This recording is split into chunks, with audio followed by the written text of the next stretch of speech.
recebo aqui no estúdio, para alegria nossa, o governador da Bahia, Rui Costa. Rui, bom dia, meu amigo. Como vai você? Tudo direitinho? Bom dia, Mário. Bom dia a todos os amigos e amigas da Metrópole. É um prazer e uma satisfação enorme voltar aqui ao vivo e a cores, como o povo gosta de falar. E aqui o estúdio todo modificado, modernizado, estilizado aqui, juntando equipamentos antigos. Parabéns aí pela decoração. Mas é um prazer, Mário, estar aqui de volta. Rui, em janeiro começa a ser o último ano do governo. Esse governo seu tem sido, ao longo desse tempo todo, super bem avaliado. O seu comportamento, inclusive, entre outras coisas, durante a pandemia, foi notado, elogiado e admirado pelo Brasil todo, como um exemplo de um governador que deixou de lado disputas políticas e tratou do mais importante, comandando essa coisa terrível que aconteceu aqui, que é essa pandemia, e comandando com uma maré absolutamente contra, vinda do governo central. Seja pelo ponto de vista político, ideológico e o radicalismo, o negacionismo do presidente Bolsonaro, ou por outras razões. Então, vamos começar a conversar aqui sobre os pontos principais da sua administração. Esse ano, ou se você quiser, um resumo do que você considera mais importante, do que você aprendeu, do que você exercitou, não é, como governador da Bahia. Eu me lembro quando sua candidatura foi lançada, primeira pesquisa nem aparecia com 2%, 3%, 4%. E era levado no deboche, assim, muita gente chegava e dizia, quem é esse Rui Costa? Quem é? Nunca ouvi falar, não sei o que e tal. E me lembro também de um dia você aqui, recebendo uma pesquisa, ainda na campanha, você virou e disse, vai dar para ganhar no primeiro turno. Eu fiquei olhando assim, dizendo, vai dar para ganhar no primeiro turno, né? E não é que aconteceu isso. Então, quase 8 anos, 7 anos passados. Diga aí para mim, como é que tem sido essa sua experiência, do ponto de vista humano também, porque um lado muito importante seu é essa coisa humana, essa influência da sua origem humilde, mas batalhadora e muito família. Você é uma pessoa muito família. Eu acompanho com você, inclusive, no Instagram, no momento que você está com seus filhos, com sua mulher. A gente sente que é aquela coisa verdadeira, não é aquele político que pega a criancinha e ainda bota para fazer sinal de tiro. Então, Rui, eu fico muito alegre de rever você pessoalmente e fico muito alegre do sucesso do seu governo também, que é reconhecido de todos os baianos. E aí, me conte um pouco da sua história.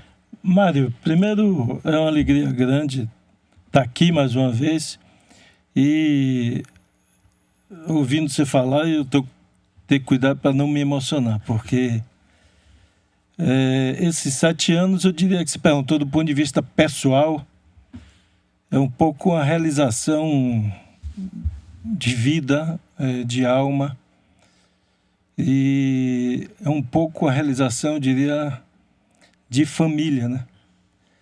A minha família toda comemora, tem um grupo da família, meus irmãos, meus sobrinhos, meus filhos, e é uma alegria grande, uma comemoração. Então,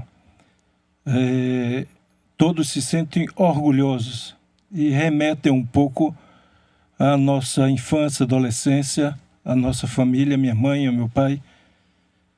Então, eu diria que é como se a gente estivesse se realizando coletivamente.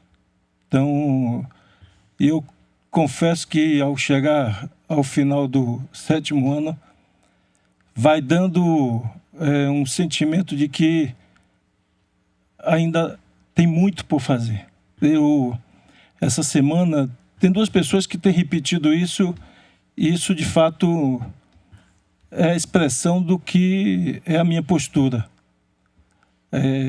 O Wilson Cardoso, que é prefeito de Andaraí, essa semana que eu estive lá, dando hora de serviço numa escola, em obras lá, ele disse, o que Adolfo Menezes também, que é o presidente da Assembleia, tem repetido, esse aí vai trabalhar até o último dia do governo como se fosse o primeiro.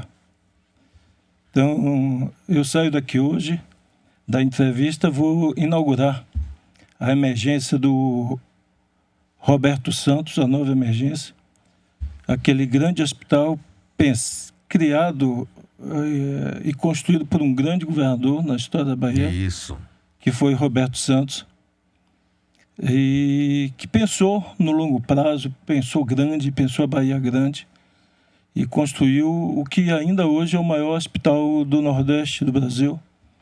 E nós, Mário, meu governo, nós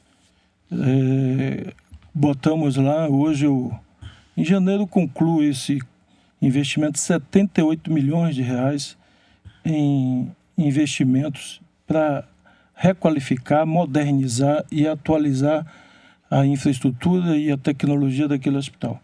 Nós montamos um centro novo de hemorragia digestiva, que eu devo entregar agora em janeiro.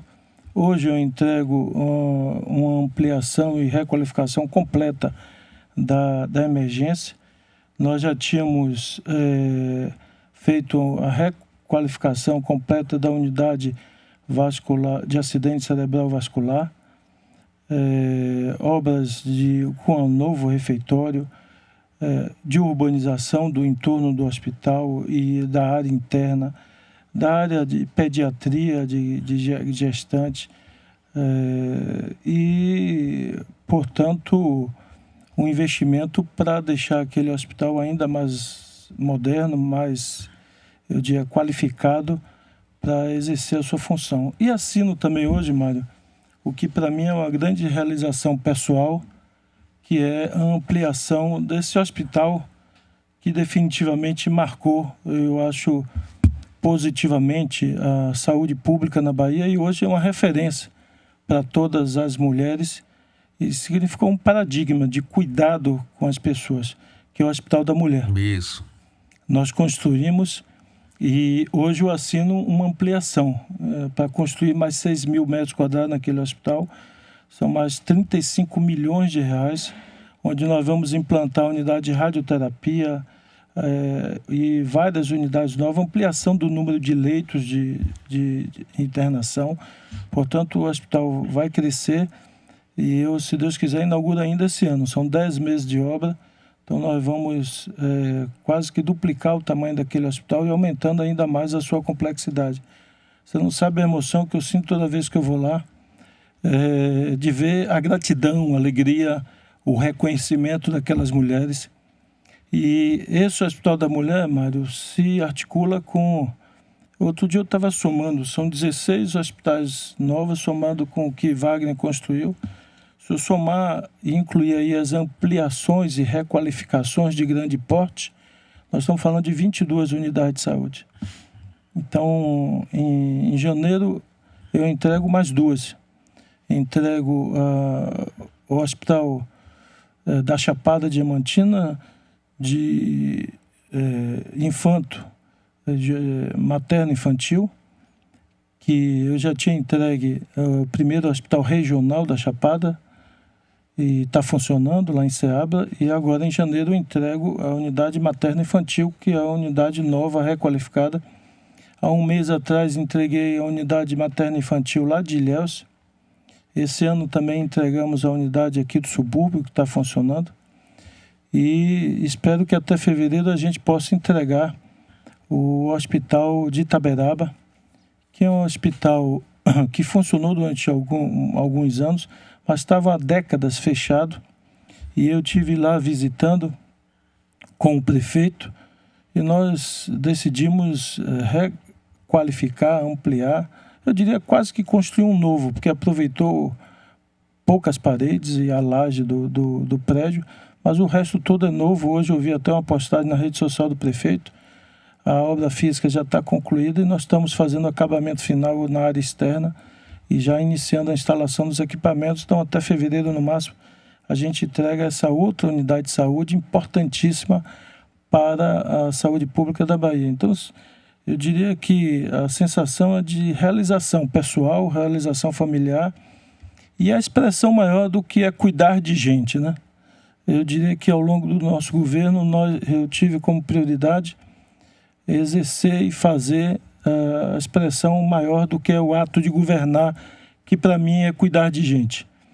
E hoje acabei no caminho vindo para aqui, vi uma matéria do Estado de São Paulo falando dos programas estaduais para o esforço para evitar a evasão escolar.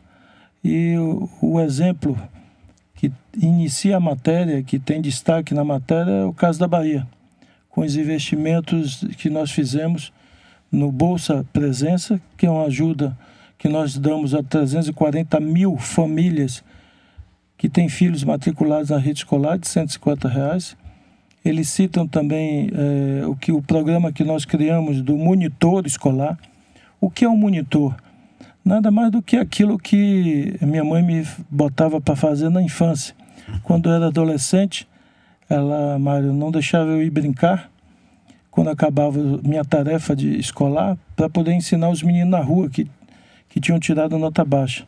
Então ela fazia o próprio programa dela de reforço escolar, de monitoria escolar, colocando o filho dela para ajudar os outros meninos que tiravam nota baixa. Por isso, eu cito sempre uma data que me marcou, foi o dia do sepultamento de minha mãe.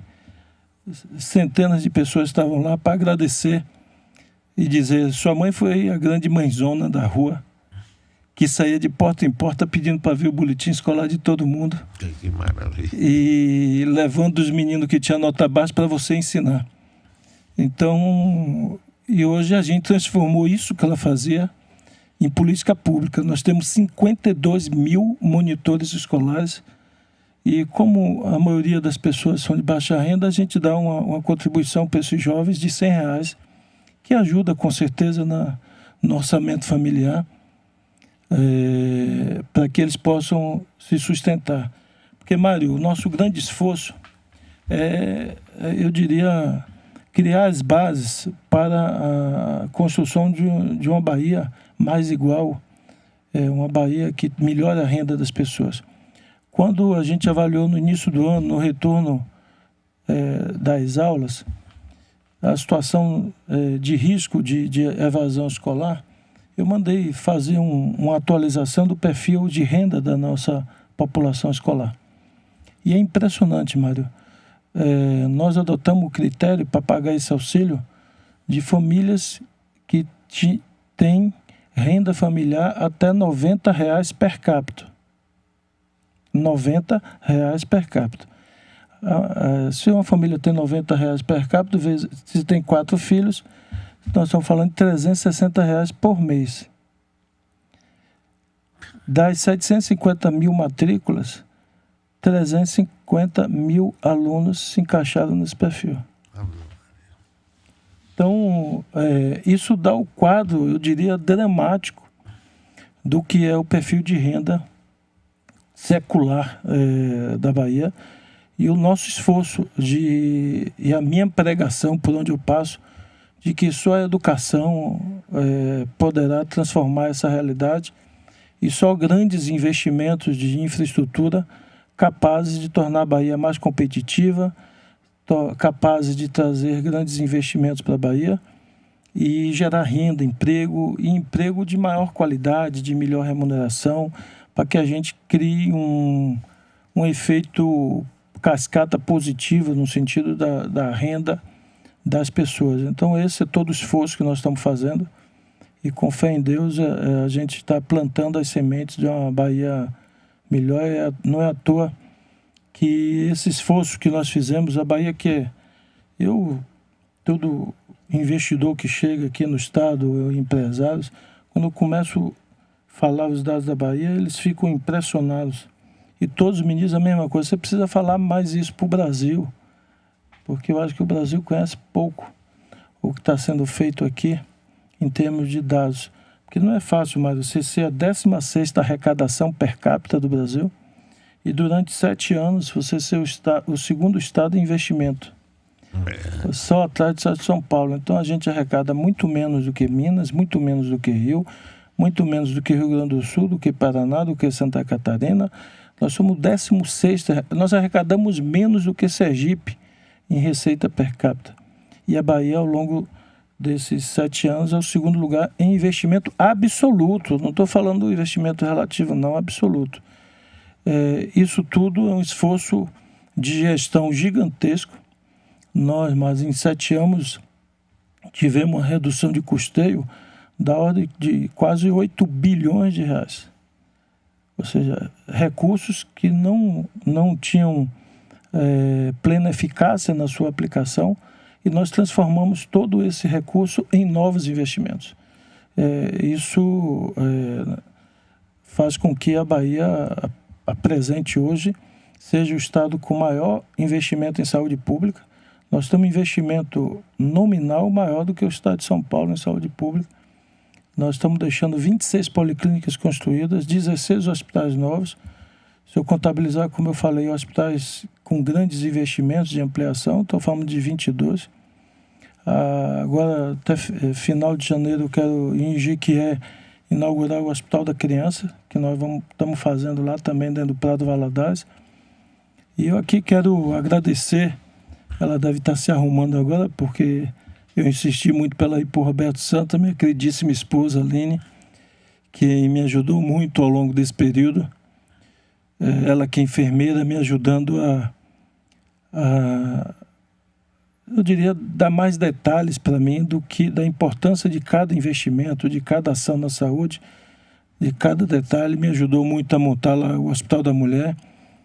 Foi uma das primeiras que, ao visitar o Roberto Santa, assim que a gente assumiu, percorrer o hospital e falar da importância e da necessidade desses investimentos em cada ala, em cada setor.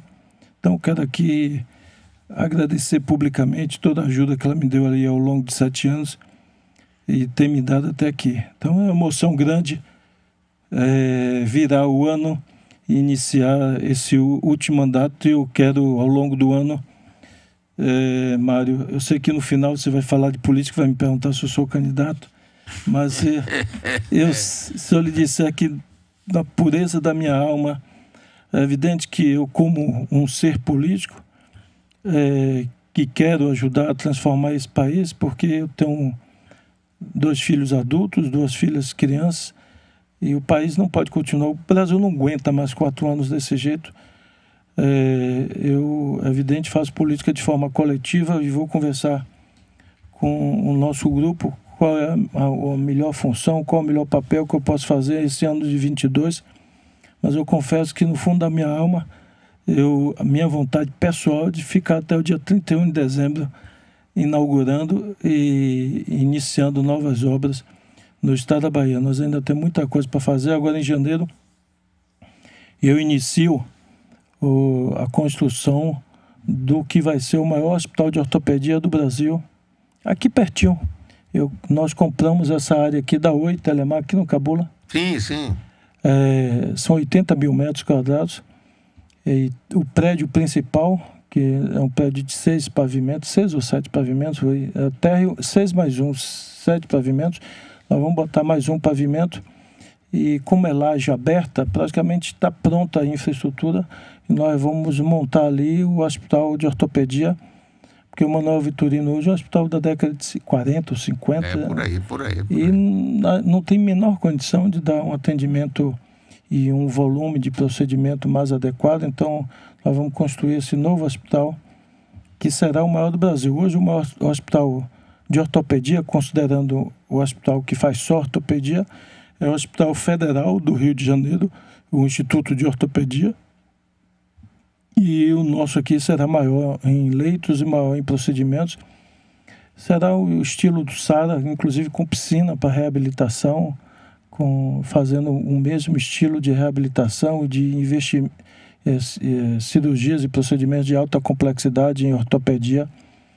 Então, são 9 meses de obra e agora, no início de janeiro, a gente dá ordem de serviço também nesse hospital. Em outubro eu dei ordem de serviço e as obras já começaram do hospital lá da Costa das Baleias, no extremo sul, lá em Teixeira de Freitas.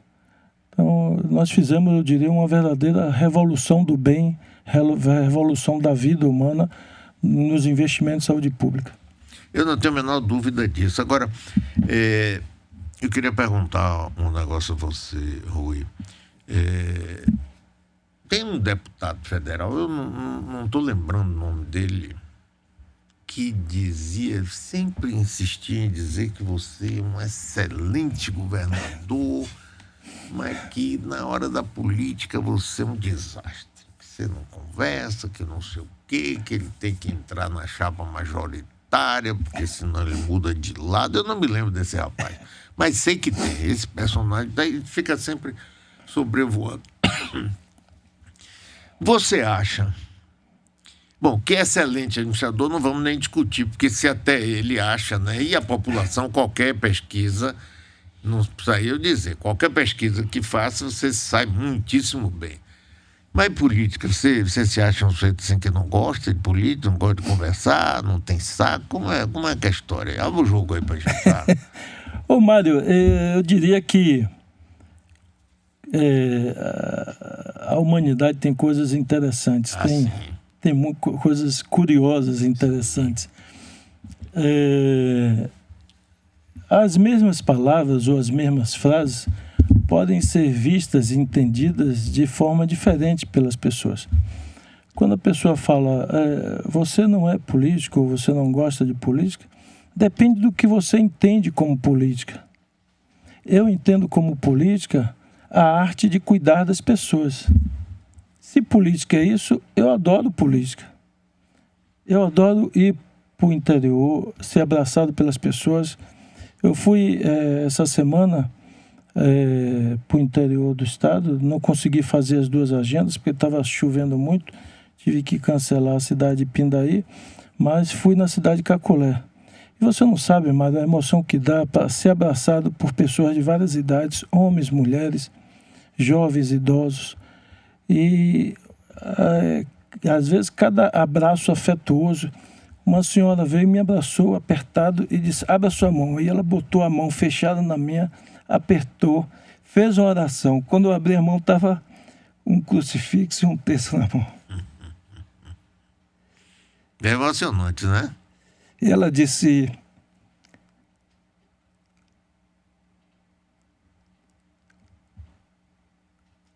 eu rezo por você todos os dias. Que coisa, isso é ótimo. Então, eu me emociono com sua emoção e com isso que você desperta. Isso é um lado humano seu que é fantástico. Isso para mim é política. E por isso, essa política eu adoro. Agora, a política do toma lá da cá, a política do vim para o meu gabinete, pedir o cargo mandar pedir para demitir a merendeira da escola, o vigilante, para poder o político A, político B indicar, meu amigo, me corta o coração.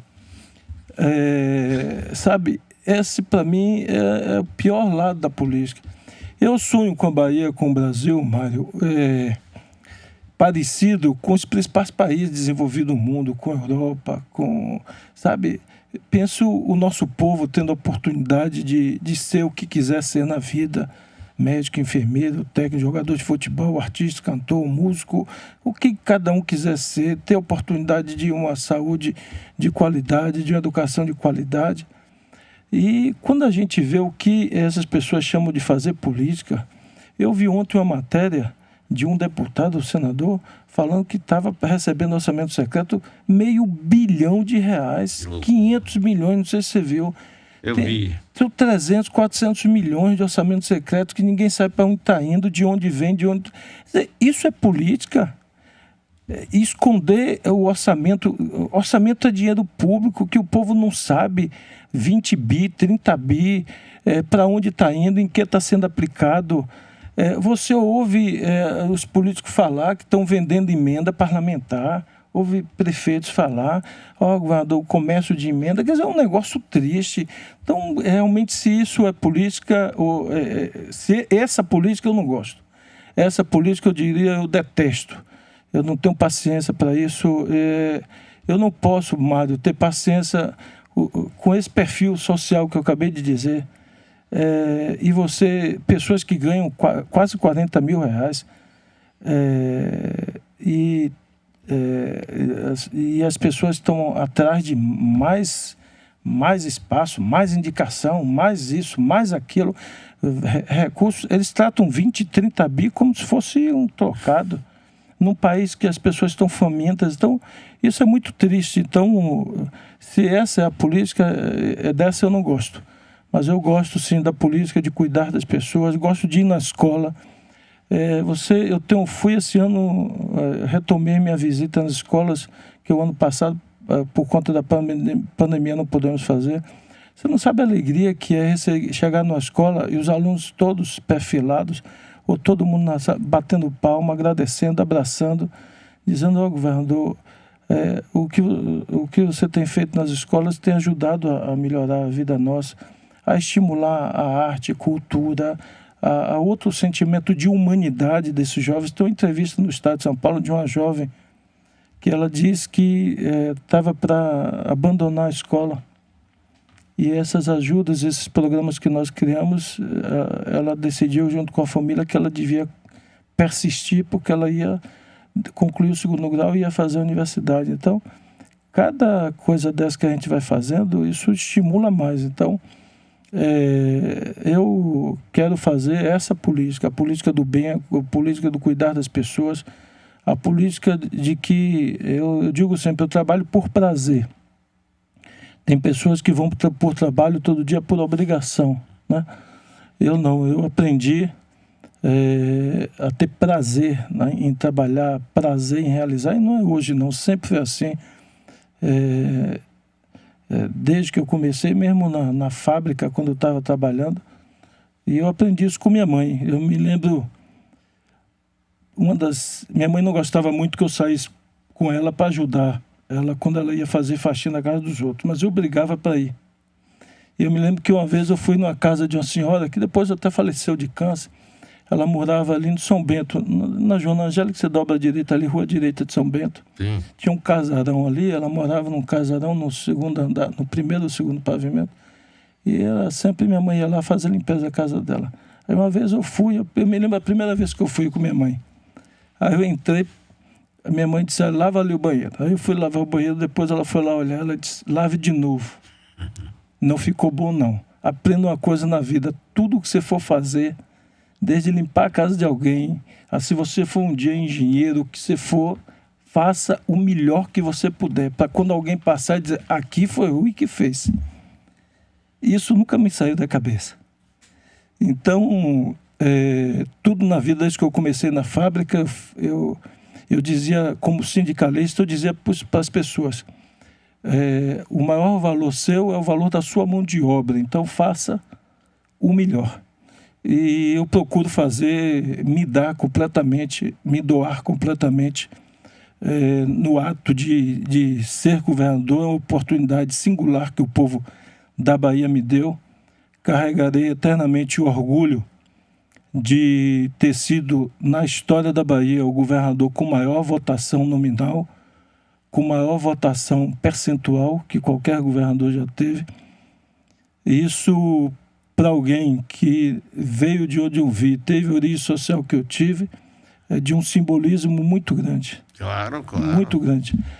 Quando eu volto ali no Morro da Liberdade e que as pessoas dizem para mim: temos o maior orgulho de você.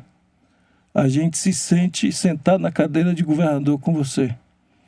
Quando eu voltei lá, Mário, para inaugurar a encosta que eu fiz, 20 milhões de reais, quando criança e adolescente, e no 1º ano de governador, em 2015, eu voltei lá de novo para acompanhar a retirada de corpos debaixo da terra. O que eu fiz minha adolescência inteira. E graças a Deus, hoje, Salvador passou aí esses 60 dias de um volume gigantesco de chuva. Muita chuva. E graças a Deus, vocês não noticiaram nenhuma tragédia, nenhum óbito, nenhuma pessoa soterrada, porque nós botamos aqui nessa cidade 300 milhões de reais em proteção de encostas.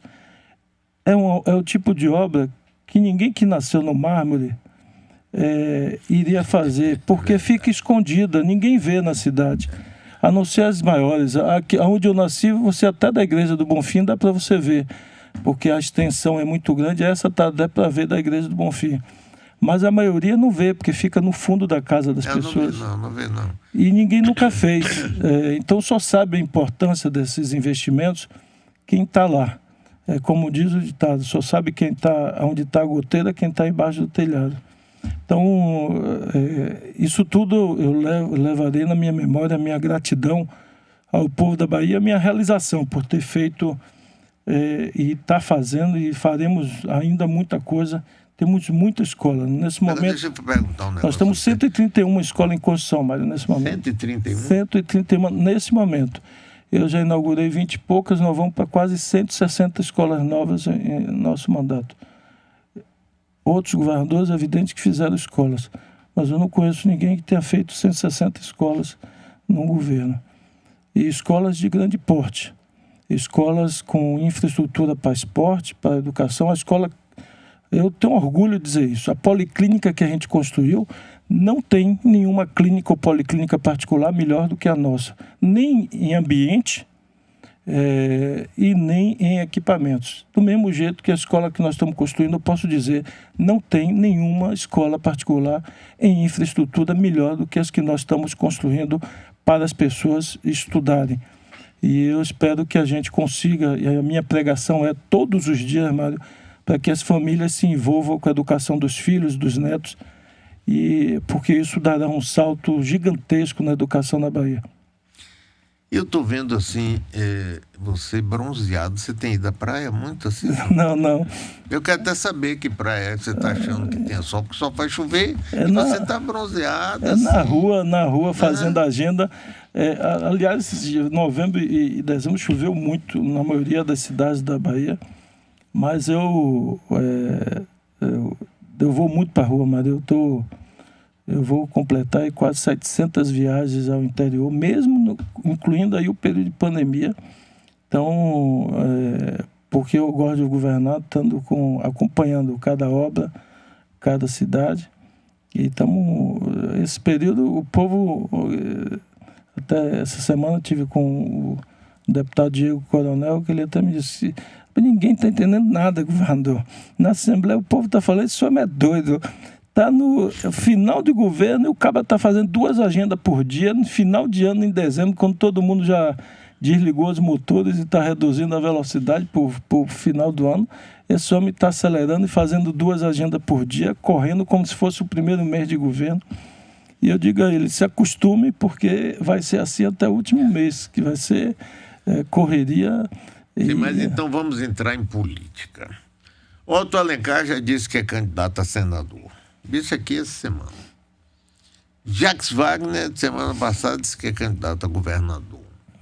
Pelas minhas contas, sobra um lugar na chapa majoritária. Tem aquele deputado que diz que você não gosta de política, que sempre fica ameaçando. Ou eu vou para a chapa majoritária, ou vou apoiar o outro lado.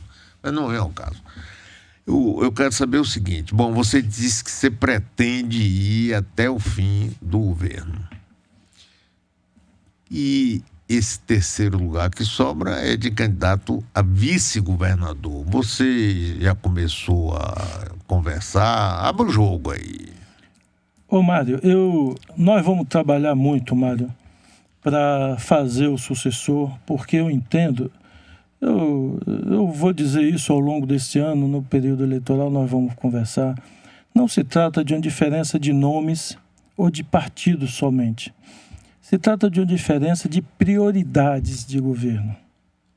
De qual Bahia a gente sonha, de qual Bahia a gente quer e de prioridades. É disso que se trata. Eu estou ouvindo alguém falar que a Bahia pode mais ou a Bahia quer mais. E que é uma Bahia mais moderna. A Bahia mais moderna é do metrô, é do VLT. A Bahia mais moderna não é do BRT, daqueles monstrengos ali, horroroso, de elevados, que até hoje não ficaram prontos e não tem nenhuma funcionalidade. A Bahia mais moderna é de creche para oferecer para nossas crianças. Até hoje, em Salvador, por exemplo, Mário, A maioria das matrículas infantis são de creches comunitárias. São creches, associações de moradores que oferecem creche para suas comunidades, porque o município, ao longo de todos esses anos, foi incapaz de fazer um investimento para garantir a assistência. Nós vamos fazer agora no início do ano, um novo mutirão de saúde da mulher, lá no Hospital da Mulher, como a gente faz todo ano. A gente não fez esse ano por conta da pandemia. Então, a maior demanda é sempre de preventivo, porque as mulheres não conseguem fazer preventivo no posto de saúde da família aqui na cidade. Então, o que eu quero é que a gente tenha uma continuidade de prioridade, de visão de governo, para pensar nas pessoas que mais precisam, e de que a gente possa ter um Estado que ajude o presidente a ser eleito, e eu espero que seja o Lula, a governar e a voltar a dar credibilidade nesse país. Então, eu vou trabalhar muito.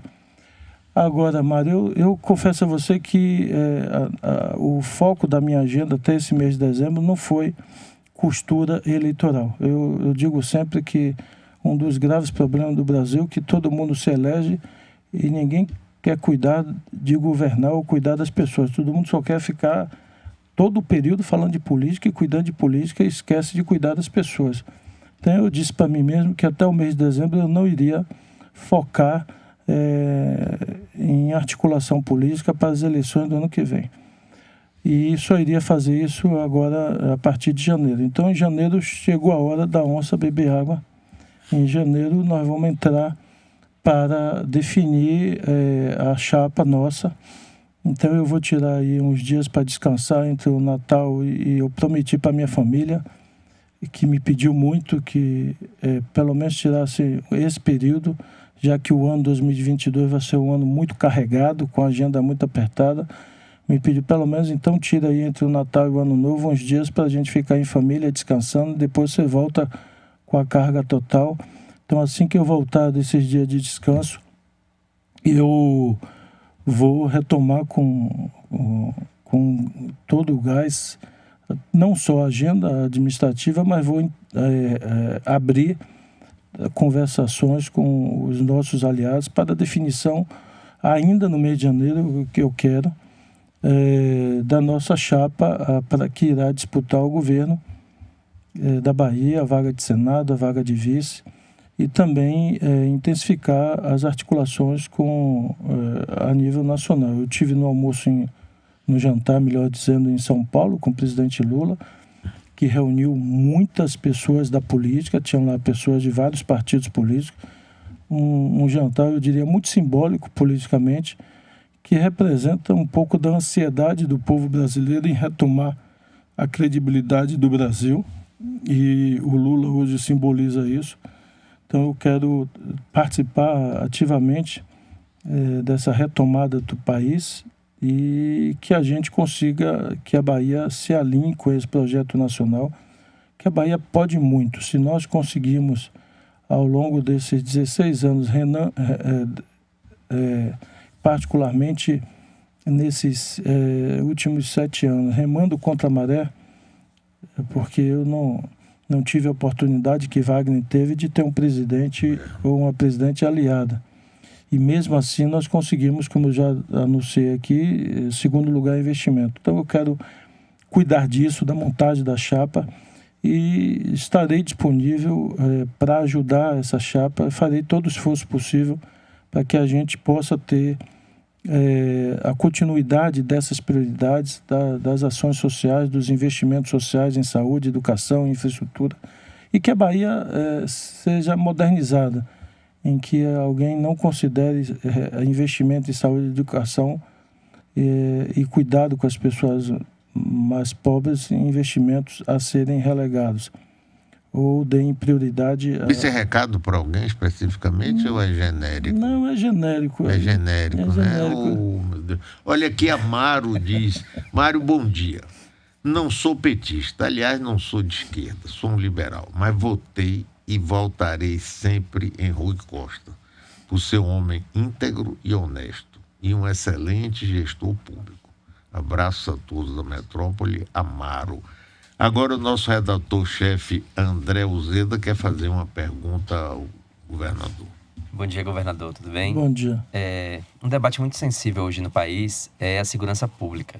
Inclusive, é uma área que o discurso do presidente Bolsonaro ainda encontra muita aderência social, esse discurso armamentista. A pergunta que eu queria fazer para o senhor é a seguinte: o que a Bahia tem para oferecer de experiência nesse campo da segurança pública que fuja da repressão policial? Olha, o conceito de segurança pública, eu diria que no Brasil tem um grave problema. Enquanto nós não resolveremos a segurança pública, que é o sentimento de impunidade. Eu comparo sempre com a educação familiar.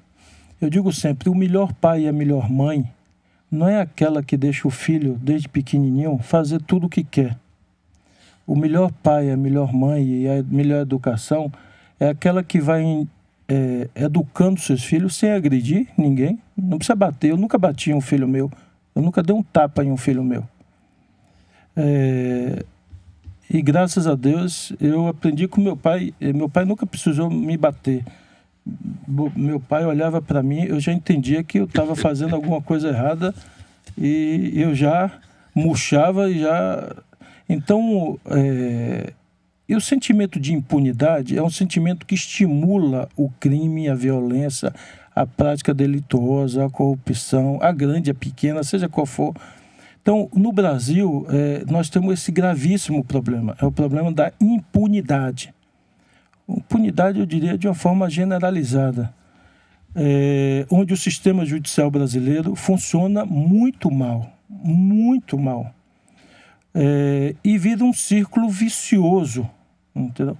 Você tem muito crime, e por ter muito crime, as polícias estão sempre assoberbadas, principalmente a polícia, vamos chamar assim, que a gente chama polícia judiciária, que tem que levantar as provas, fazer os inquéritos para os juízes julgarem.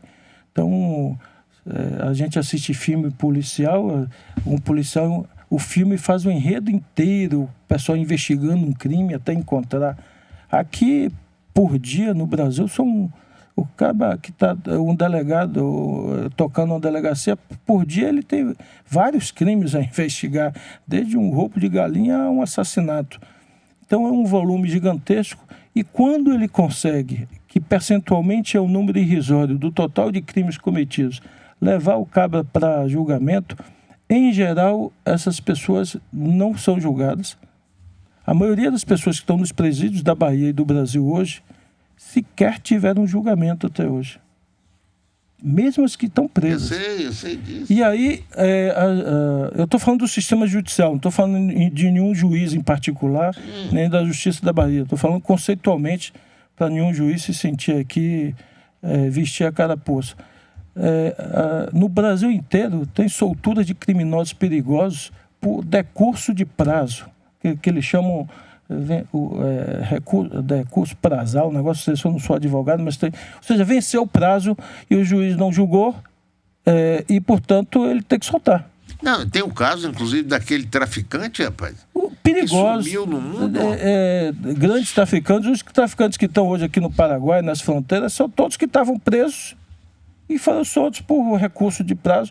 Aí eu digo o seguinte: quem tinha que julgar era a justiça, não julgou. Aí a justiça, o advogado recorre e diz que tem que soltar porque... Então, e sucessivos recursos que colocam em liberdade pessoas que têm um assassinato, 2, 5, 10 assassinatos nas costas. Então, isso não acontece em outros países do mundo. Quando que na Alemanha alguém será preso com um fuzil, uma escopeta, e no outro dia, uma semana seguinte, essa pessoa vai estar solta? Isso não existe, gente. Então, existe aqui no Brasil, existe em outros países, infelizmente, do terceiro mundo, com o tipo de padrão de legislação. Então, minha posição é muito clara. Eu sou um pai que educo com rigidez, sem ser agressivo com meus filhos. Nunca dei um tapa nos meus filhos. E a sociedade e as pessoas precisam aprender que quem cometer crime vai pagar pelo crime. E isso ajuda a disciplinar e reduzir o volume de crime. E quando você não pune, você estimula o crime. Então, acho que a segurança pública no Brasil passa por melhorar o sistema judicial brasileiro. Não teremos segurança pública de qualidade enquanto não mudar o sistema judicial brasileiro, e isso inclui mudar a lei, na minha opinião, criminal, tornar ela mais simples, mais célere, mais eficaz, com menos atos protelatórios. Ela foi feita, na minha opinião, para favorecer os inúmeros atos protelatórios dos advogados. E, portanto, acho que essa é a síntese.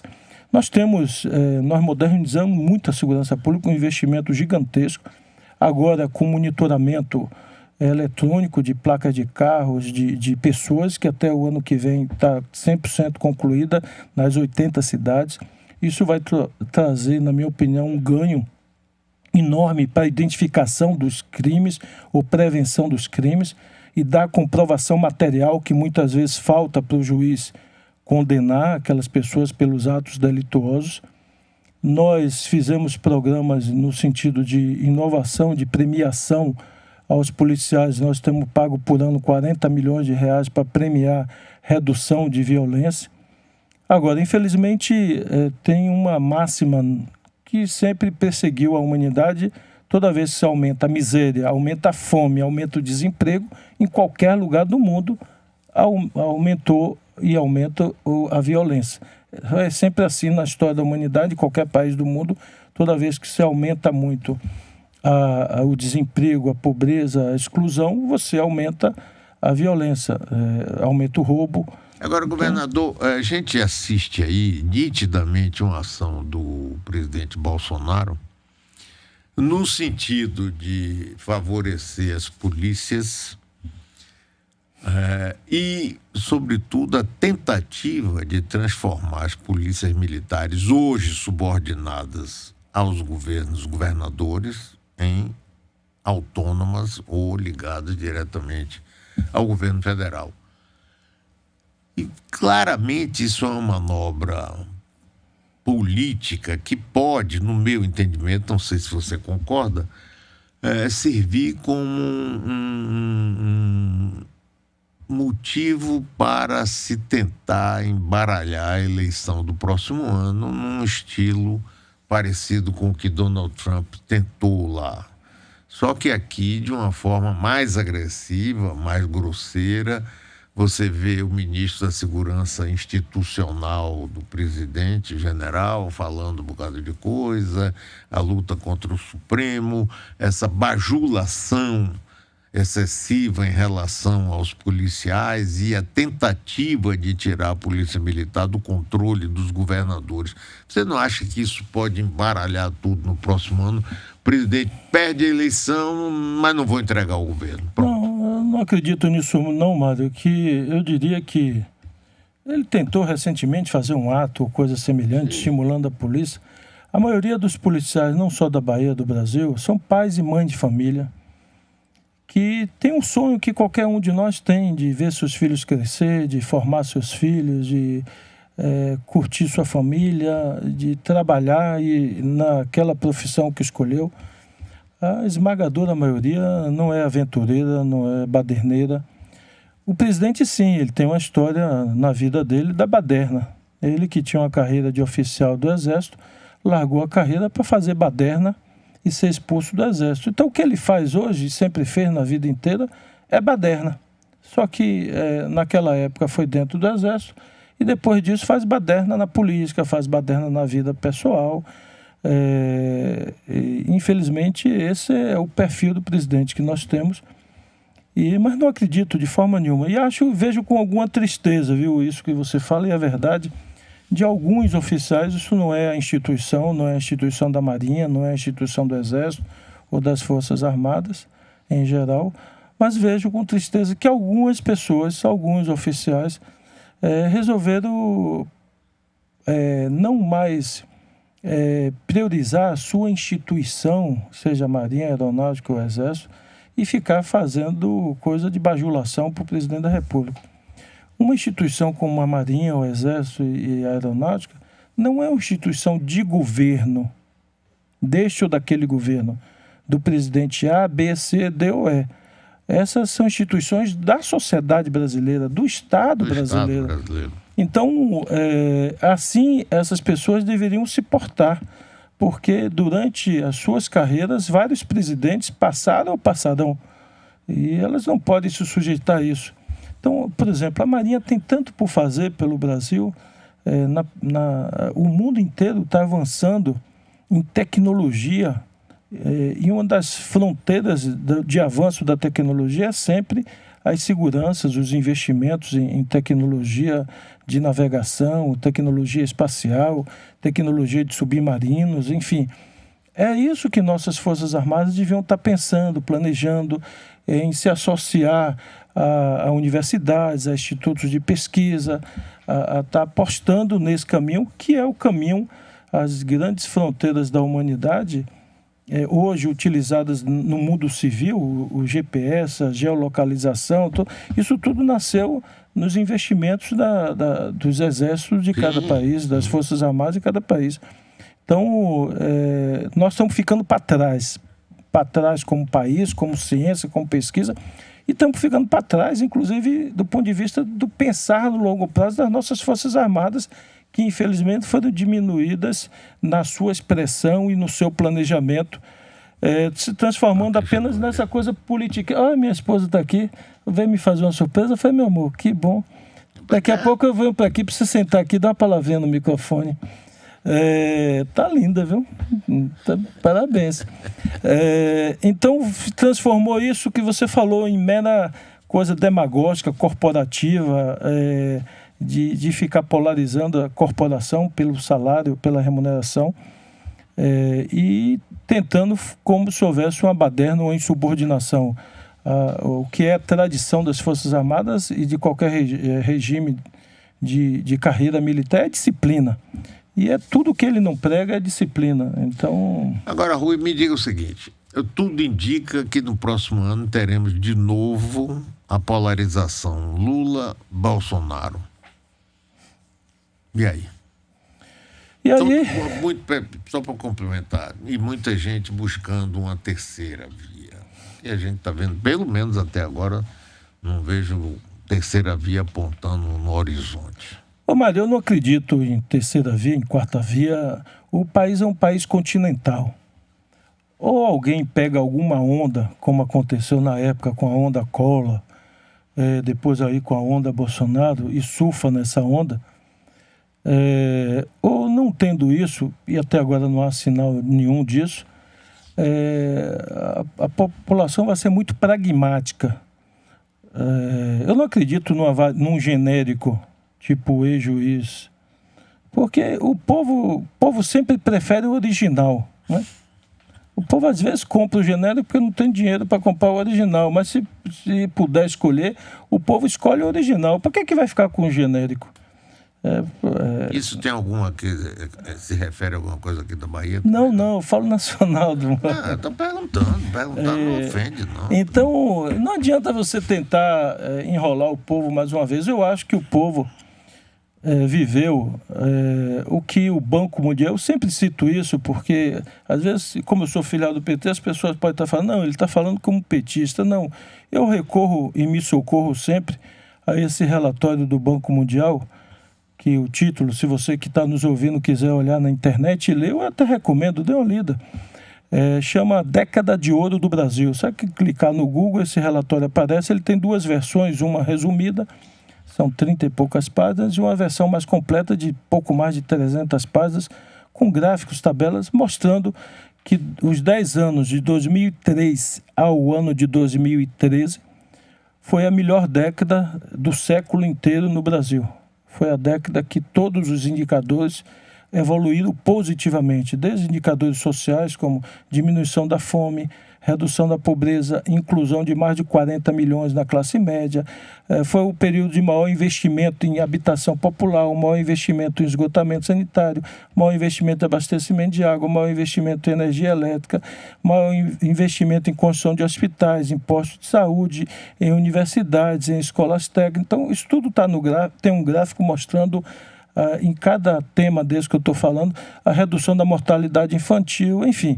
Isso tem vários gráficos, tabelas lá comprovando esses dados que eu estou dizendo. Então, o povo compara, ó, esses foram os 10 anos que o presidente Lula, vamos dizer assim, teve mais influência sobre o governo dele e o primeiro mandato da Dilma.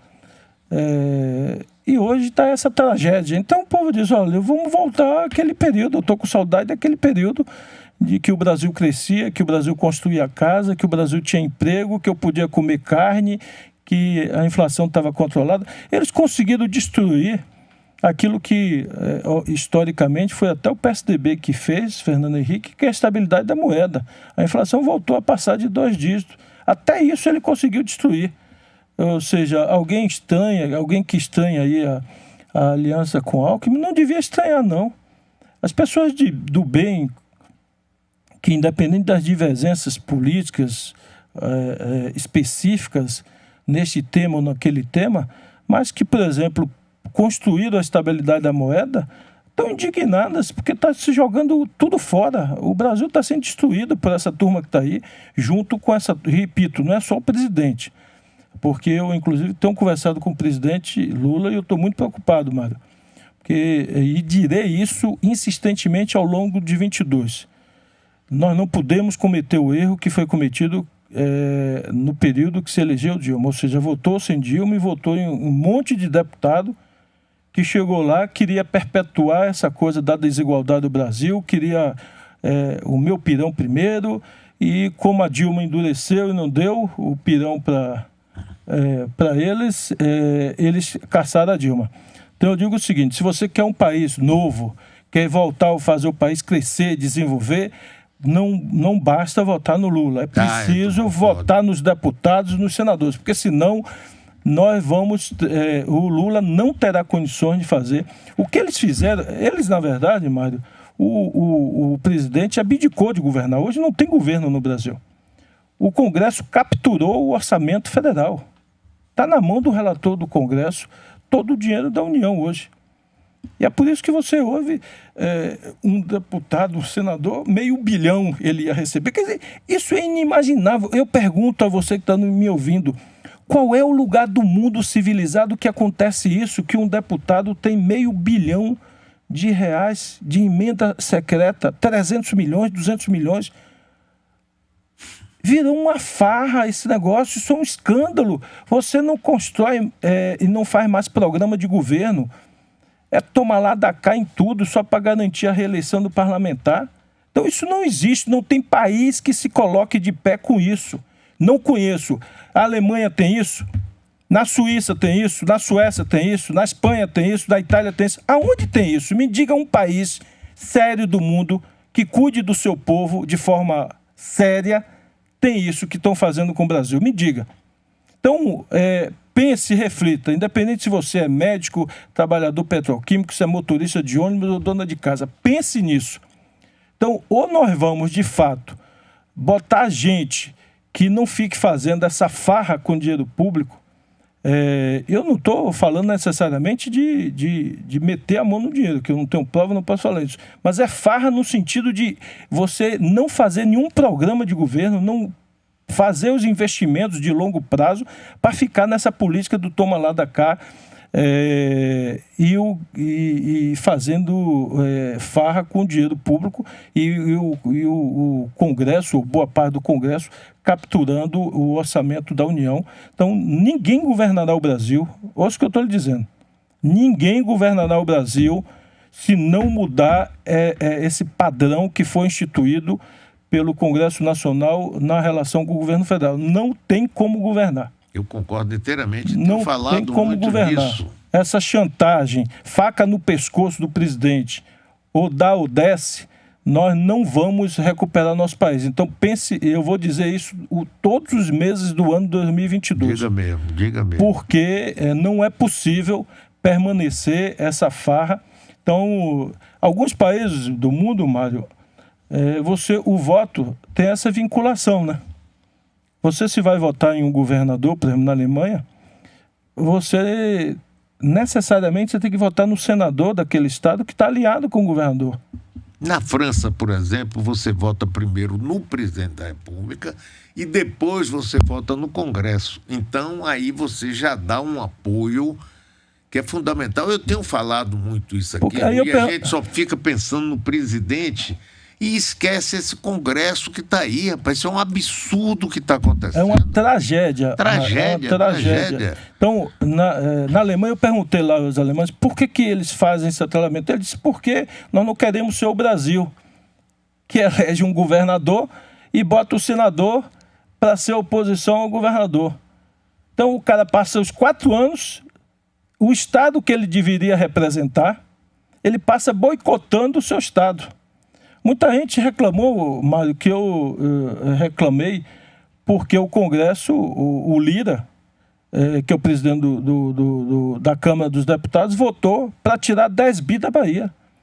Então eu disse, olha, não é possível que não haja uma reação. Era para ter uma reação de todos os 39 deputados. São 10 bilhões que a Bahia lutou desde o governo de Wagner, desde 2008. Nós entramos com ação. Aliás, um pouco antes, e estávamos lutando. Eu fui como secretário e como governador, deve ter ido umas 15 vezes com outros governadores ao STF pedindo julgamento. Depois de tantas ações protelatórias da Advocacia Geral da União, a gente consegue transformar em precatório e a Bahia tem que receber 10 bi em 22 para aplicar em educação. Aí vai o Lira e diz não, e o Guedes dá uma declaração, tem ouvido, e diz, a Bahia vai receber isso, o Ceará, Pernambuco, estados de oposição, não vai não. Aí manda uma lei e conta com o apoio do deputado da Bahia para impedir que o Estado não receba dinheiro da educação. Em que mundo cabe isso? Onde o deputado que foi eleito por seu Estado vai trabalhar contra seu Estado? Então, por isso que eu estou dizendo, na Alemanha o voto é vinculado, porque você, assim, já que você votou no governador, o senador e o deputado tem que estar alinhado para ele não trabalhar contra o governador, porque senão as coisas não andam, não melhoram. Então, a democracia é isso, mas você tem que dar condições a quem ganha a eleição de fazer, porque senão o povo bota o presidente, bota o governador e o cabra não consegue fazer nada, porque para tudo você precisa de lei. Nesse regime você precisa da lei, então você precisa do Congresso. E o Congresso não vota ou vota conforme suas vontades, seus caprichos, seus interesses, e que muitas vezes não tem aplicação de recursos. Então o país deixou de ter programa para construir creche, deixou de ter programa para construir escola, deixou de pensar no médio, no longo prazo e no curto prazo em investimento da saúde. Hoje não tem nada, hoje não tem governo. E hoje quem distribui os recursos é líder e o relator do orçamento, que é uma grande vergonha para o Brasil, na minha opinião, uma vergonha. E isso tem que ser dito com todas as letras. É uma vergonha para o país e, mantido esse padrão, o Brasil não tem futuro. Então, eu vou dizer isso ao longo de 2022, porque nós precisamos... Se o cabra vota em Bolsonaro, eu acho que tem que votar nos deputados de Bolsonaro. Claro. Para ser coerente, tem que votar nos deputados de Bolsonaro. Se o cara vai votar em Lula, vote nos deputados que estão com Lula, porque senão você não dá condições do Lula governar. Não adianta nada você votar no Lula e votar em um bocado de cabra. Porque o cara trouxe o calçamento de minha rua, meu amigo. Se for assim, você vai continuar sem empregado, seu filho vai continuar sem escola, você vai continuar sem saúde. Eu digo sempre que a gente tem que pensar em nosso país e ajudar a transformar nosso país. Mas, Mário, eu espero, como você queria falar de política, em janeiro, até final de janeiro, eu possa vir aqui dar outra entrevista a você. Com certeza. E a gente poder anunciar aqui em primeira mão. Eu vou até chamar a atenção daquele deputado que eu esqueço o nome. A nossa chapa. Olha, muito obrigado, viu? Feliz Natal para você, sua família, sua esposa tá aí, seus filhos, seus irmãos, todos. Obrigado pelo seu trabalho. Mas, Mário, deixa eu lhe dar aqui em primeira mão uma notícia, até pelo seu carinho, deixa eu lhe dar uma primeira mão. Hoje de manhã cedo eu acordei o secretário da Fazenda às 6 da manhã. Liguei insistentemente para ele, umas 4 ligações, até que 6h30 ele atendeu, com a voz de sono danado. Aí eu disse, olha, eu estou indo na metrópole E ontem à noite, 10 horas da noite, eu falei com o Góes da administração, perguntei se eu podia anunciar o pagamento do salário no dia 27, na segunda-feira. Aí ele disse, pode anunciar. Então eu estou anunciando que segunda-feira o salário está pago. Provavelmente quem tem dinheiro, quem tem sua conta no Banco do Brasil, que é a conta que a gente faz o depósito final de semana, já pode eventualmente movimentar via caixa eletrônico, via sistema eletrônico aí, computador. Então nós já vamos fazer esse pagamento. E eu, Mário, aprovamos aí o reajuste dos servidores. E aqui também, a primeira vez que eu falo sobre isso com a imprensa, nisso também eu exercitei o meu conceito de governar, que é fazer mais porque mais precisa. Então, nós aplicamos um linear de 4% para todo mundo, aposentado e ativo, e nós acrescentamos R$300 do salário base de policiais, professores e o pessoal da saúde, R$200 para os outros servidores, inclusive cargos comissionados. Essa forma de fazer, Mário, implica que quem ganha menos tem um reajuste maior. Então, alguém, por exemplo, que ganha salário base de R$1.100, quando você dá R$200 a essa pessoa, ele já teve 20% no salário base de elevação. Quando você dá 300, se alguém ganha 1.000, já teve 30%. Com isso, quando você calcula o impacto geral, na saúde, educação e segurança, o menor reajuste ficou em torno de 9% e o maior reajuste ficou em torno de 17%, 18% em termos gerais. Essa é a oscilação. E até ontem, que eu pedi um relatório do que os estados estão fazendo, estão anunciando, até o dia de ontem era o maior valor feito no Brasil em termos de movimentação salarial. E nós fazemos isso e fizemos isso de novo, eu sei que tem gente que... eu fiquei feliz porque eu vi um deputado de oposição dizer assim, ele está fazendo, agora ele resolveu fazer isso tudo. Eu digo, que bom que eu chego agora com toda a crise e consigo fazer isso tudo. A gente, inclusive, está dando um desconto do IPVA de 20%. E estamos dando um desconto, Mário, porque pela lei federal, inclusive, a gente tem que... a cobrança de IPVA tem uma relação com a tabela de carro, né? Sim, do valor. Tem uma tabela oficial, uma tabela referência de preço de carro, e o IPVA tem que ser calculado com essa tabela. Como não está sendo entregue carros novos, se alguém compra um carro hoje, demora de receber. Os carros usados valorizaram muito, e para compensar essa valorização e esse aumento, eventualmente, que teria no IPVA, nós estamos, conforme a lei possibilita, dando o desconto máximo que é previsto em lei, que é de 20% no valor do IPVA, conforme a portaria aí publicada pela Secretaria. E eu gostaria só de finalizar também, Mário, mais uma vez aqui prestar a nossa solidariedade ao povo lá do Extremo Sul.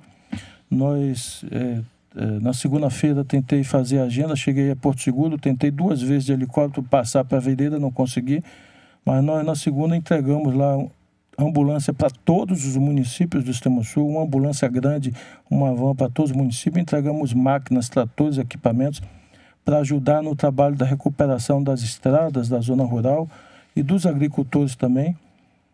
Fizemos um investimento grande lá de apoiar o comércio, dando um financiamento sem juros para todos os comerciantes até o valor de 150 mil. E me parece que começaram a chegar ontem ou chegar hoje os equipamentos que nós compramos. Nós garantimos que quem perdeu a geladeira, o fogão e o colchão e o botijão de gás está recebendo um novo, todas as pessoas, são 2.400 pessoas. Uma parte nós conseguimos com doação, outra parte nós estamos comprando.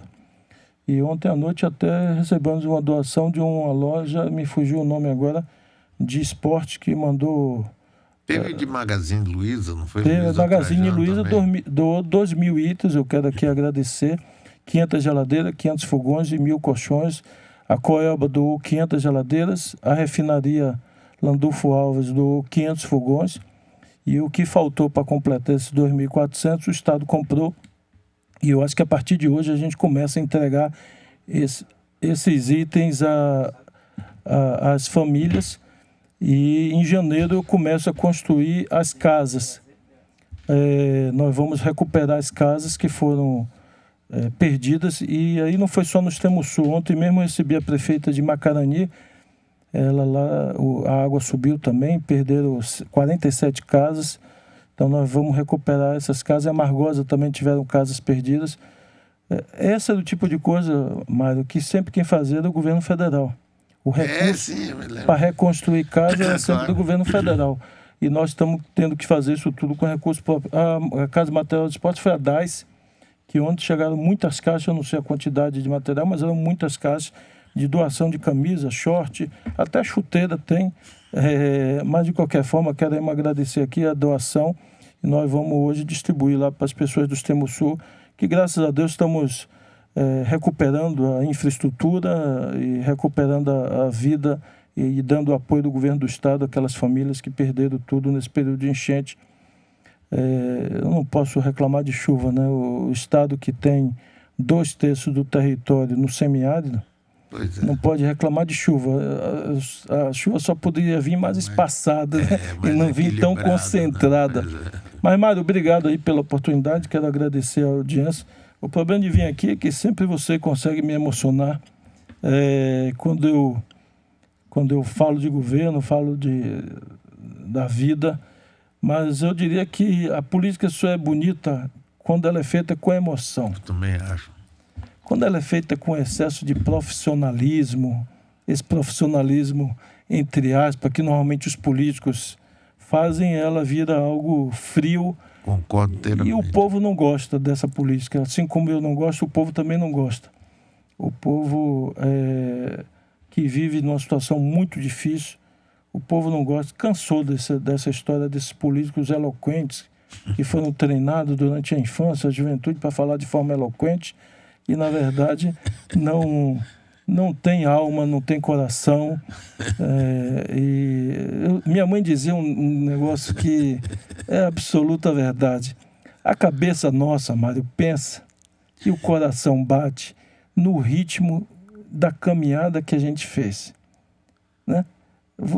A sua cabeça e sua alma e seu coração, eles vão no ritmo por onde você andou, por onde você pisou. Se você nunca empinou a raia, você não vai conhecer como é a forma do vento. O vento, às vezes, bate, a sua raia embaraça no fio, o outro chega, corta a sua linha. Se você sempre teve a avó para segurar o ventilador, para empinar a raia do seu playground, você não vai saber o que é empinar a raia. Se você tentou jogar gude no mármore do seu prédio, é difícil jogar gude no mármore do prédio. Se você não nasceu ali no barro, cavava um buraco no chão para jogar gude, é difícil. Então, por mais que você ensaie, seja treinado por profissionais, vá para frente de uma câmera, repita 10 vezes e depois pareça muito eloquente, mas falta a alma, falta o sentimento. É por isso que a política é boa quando faz com emoção. Por isso que às vezes as pessoas para mim, tome cuidado para não se emocionar. Eu digo, rapaz, eu gosto de ser verdadeiro, franco. Minha mãe sempre dizia assim, se você quer, e você já está me ouvindo, já vi que eu falo minha mãe o tempo todo, porque era uma pessoa muito sábia. Ela dizia assim, se você quer saber se alguém está mentindo para você, olhe para o fundo do olho dessa pessoa, olhe, encare no olho, que você vai saber se a pessoa está mentindo ou não. Então, é o que eu digo sempre para as pessoas. Às vezes, o cara que vai ser candidato a prefeito, o governador me deu umas dicas aí. Eu digo, rapaz, não tenho dica para lhe dar, não. Arregale o olho, olhe no olho do povo, fala a verdade, que você tem tudo para ganhar a eleição. Agora, se você ficar procurando, ficar treinando, falar bonitinho, arrumadinho, cabelo de vaselina, de brilhante, o povo vai olhar assim e vai dizer, pô, meu amigo, eu quero alguém mais que sinta mais na pele, que me sinta de perto, sinta meus problemas e resolva a minha vida. Que Deus nos abençoe, Maria. Até a próxima. Até final de janeiro eu volto aqui para, se Deus quiser, anunciar a chapa. Volte, olha, Rui, essa sua emoção me emociona também. E acho que é uma das melhores coisas que você tem, que é o homem verdadeiro. Agora, tem uma coisa aí. 7 anos eu nunca consegui entrevistar aquela senhora ali que tem um papel importante no governo, Dona Aline. Nunca conseguiu, né? Nada, até hoje ela está ali, não chega nem para dar mais. Seu dia chegará, Dona Aline, a gente vai conversar. É uma pessoa magnífica que gosta de cuidar de gente. Mariela, não gosto que eu digo não, mas ela, desde que a gente foi morar em Ondina, eu não sei se foi promessa que ela fez, ela tem um dia na semana que todos os dias ela sai para ir para a rua. Ela faz sopa, faz feijoada e sai para entregar as pessoas na rua. E eu admiro muito isso, porque... e às vezes ela leva nossas filhas. E é impressionante para ver minha filha de 6 anos, de 8 anos, como a alma delas já bate diferente, né? E ela já começa a ter outra percepção e se perguntar: por que aquelas pessoas estão na rua, meu pai? Por que aquelas pessoas não têm o que comer? Então, elas, com 6 anos, já começam a ter uma noção da realidade e começam a ver que a vida não é o Palácio de Ondina. A vida é muito mais complexa do que o Palácio de Ondina. Pois é. E Mário, e aí quando eu falo minhas filhas, ontem eu recebi a foto, quero mandar um abraço para ele, esqueci o nome do garoto jovem, e a criançada, Mário, também tem um apego quando eu vou nos lugares. Eu vou lhe contar que, para encerrar aqui a entrevista, semana passada eu estive numa cidade, teve um jovem, um menininho, acho que ele tem mais ou menos a idade de Malu, uns 6, 7 anos.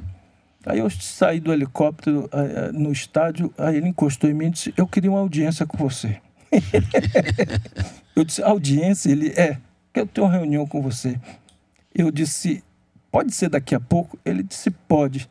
Aí ele disse: Jean, um abraço. Aí ele, onde eu estava na agenda, ele ia atrás.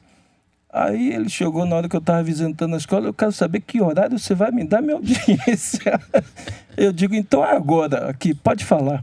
Ele disse: assim, em pé, não tem uma...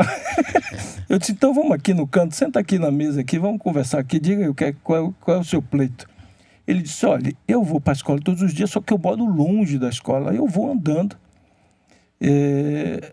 Eu queria que você me ajudasse a ter uma bicicleta para eu ir de bicicleta para a escola. Essa é minha reivindicação. Eu disse: então tudo bem, está aceita a sua reivindicação. Eu vou fazer uma doação pessoal para você de uma bicicleta. Aí quando eu falei isso, mais umas 2 pessoas se dispuseram a dividir a bicicleta comigo. E ele ontem recebeu a bicicleta, me mandou um vídeo e uma foto dele com a mãe dele agradecendo. Então eu achei uma figura, um menininho de baixa renda. Né? E muito parecido com um menino que o ano passado, Mário, aqui em Cajazeiras, é isso que marca e diz... Quando o povo diz que eu não sei fazer política, eu sinto que eu estou fazendo a política certa. Um garotinho mais ou menos da mesma idade, 8 anos, o ano passado eu fui em Cajazeiras, até no período da campanha eleitoral. Esse menininho rodando, correndo atrás do carro, eu mandei o carro parar, ele fazendo sinal que queria falar comigo. Eu mandei o carro parar, eu digo: diga aí, você quer falar comigo? Ele: não, eu só queria lhe dizer que quando eu crescer eu quero ser igual a você. Maravilha, né, velho? Um menino de 8 anos, sem chinelo, só de shorts, lá em Cajazeiras. Então, você saber que você está simbolizando coisa boa e aspiração boa para essa meninada que tem família pobre, é excluída, em vez de estar pensando bobagem, ele começa a se espelhar em ser alguém de bem na vida, está provocando esse sonho, é tudo na vida, né? E como diz a propaganda, isso não tem preço, né? Um abraço, bom dia. A você também. Muito obrigado, grande Rui. Vamos lá. A Rádio da Cidade, Metrópole FM. Jornal da Bahia no ar, primeira hora. Oferecimento Fé Comércio Bahia. Quem representa, defende. E cursos técnicos Senai. Inscrições abertas. Acesse tecnicosenai.com.br. A UPB, União dos Municípios da Bahia, conta com um novo setor de engenharia e arquitetura, completamente ampliado, requalificado, que vai agilizar ainda mais a elaboração de projetos para as cidades baianas. Em 2020...